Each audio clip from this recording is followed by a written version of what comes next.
Hi there, I'm John from CNCKing.com, and today we're going to make two 5212 stamps, one with red ink and one with black ink.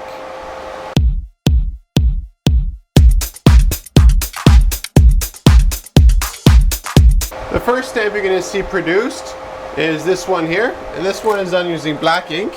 I didn't put the ink pad in it yet because I just want to show you what it looks like before the ink gets onto the stamp. Now the process, regardless of how it's done, is always the same. The only difference is that the ink pad, which slides into this area right here, is a different color. And some of our customers like using different ink pad colors as well using the same stamp. So you can easily go, let's say from red, take the red out, put a blue one in, and you have a blue stamp with the same design.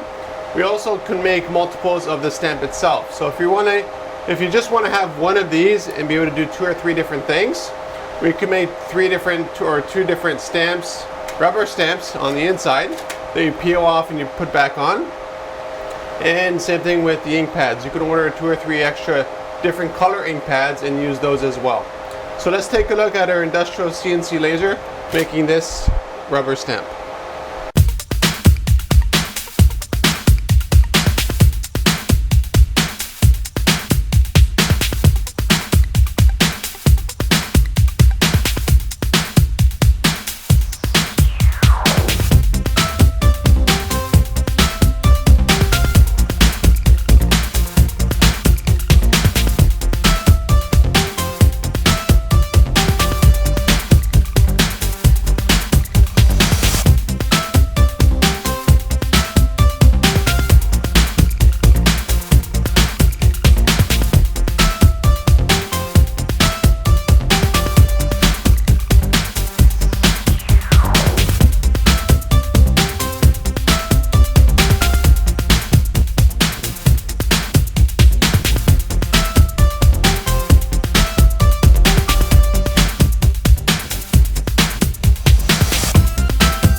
Now that you know how the black ink pad was made, let's take a look at how the red one was made. I put the ink pad into this one here just so you can sort of see the color. Now there's a little bit of bleed, and that's a very common thing. It's not a big issue. Basically what it is just the ink sort of going over the shoulder, but because we have such a thick shoulder on the stamp, it's not an issue at all. So let's take a look at the red one.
Now you know how we made the rubber for the Trodat 5212 for both red and black. Essentially they're exactly the same. The only difference is the ink pad's a different color. A couple of common questions that I get is what colors are available. If you go on our website, we have a listing there, but you get like the typical colors: green, blue, purple, whatever color you want. Additionally, if you have your own ink, we can send you this without any ink in the ink pad, and then you just put in your own ink. It's basically like watering a plant. You just put a little bit of ink into it, it gets absorbed by the pad, and then you can use. So you can have your own custom colors if you want. Another thing that customers ask me about is multicolor stamps. So for instance here, let's say you wanted the donuts to be red, you wanted the coffee design here to be blue, you wanted this to be red, and you want it all around to be a different sort of color. We can do that for you as well. They're a lot more expensive because they need a custom ink pad, but the process with the rubber is identical. There's no difference. One last question I get every once in a while is regarding UV blacklight. Again, we can provide that to you. The one thing you want to keep in mind is when you do UV ink pads, or like the backlight, is that it's alcohol based, so it tends to evaporate very fast. So in those cases there, what we do is we send the stamp without anything in the ink pad with a separate bottle for the UV backlight. And before you use it, you put it into the ink pad and you start using it, and then just keep filling it up over and over again. So what we'll do now, we'll take a look at how we actually assemble these things together to make the final 5212 stamp in this case.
What I want to show you next are what the results look like on paper. So this is just regular paper, nothing special about it at all. So as you can see here, everything's pretty clear. And this is probably the best one. It just takes a little bit of time for the ink pad and the rubber to sort of totally mesh together. And here you can see the red one. So everything is nice and clear, which is what you want on a stamp. You can see visibility wise, black is really tough to beat. That's a really popular color. Now there's a few reasons why our 5212s are so popular. Number one is the steel. As you can see here, this is steel all the way through, even on the bottom. So that means for very heavy use, let's say in a warehouse where you're stamping bills and invoices and incoming shipments and all that kind of stuff, this is awesome for that. The other reason why it's very popular for us is that you have such a large surface area here. So for some of our smaller customers, instead of getting business cards made when they go to trade shows, what they do is actually just bring pieces of paper and just make their business card on demand in front of their customers. Or let's say you have a retail store and you want to make a whole bunch of price tags. The price per unit to make something out of this is almost nothing compared to just about any other technology out there. And the nice thing is, again, we can make multicolor pads. So you're not stuck to just having one solid color. You could have multiple colors. And you can also have something like this where you could actually take them out and put a different ink pad. The ink pads come out. So let's say you want to do like 50 red ones, 50 blue ones, you know, for different sales. You can actually do that all with just one of these. So because CNCROI.com is the official reseller of Trodat, their whole offering is something that we can offer to you. So if you visit our website, you'll see hundreds of options. Additionally, our laser is actually manufactured by a subdivision of Trodat. So our laser is optimized for stamp making. Our whole company is optimized for stamp making. Our software is optimized for stamp making, among other things. So if you're looking for custom stamps, whether you want something self-inking like this here, or you want something that actually goes on a drum that's, let's say, 24 by 39 inches, contact me at cncroi.com and we'll make it for you.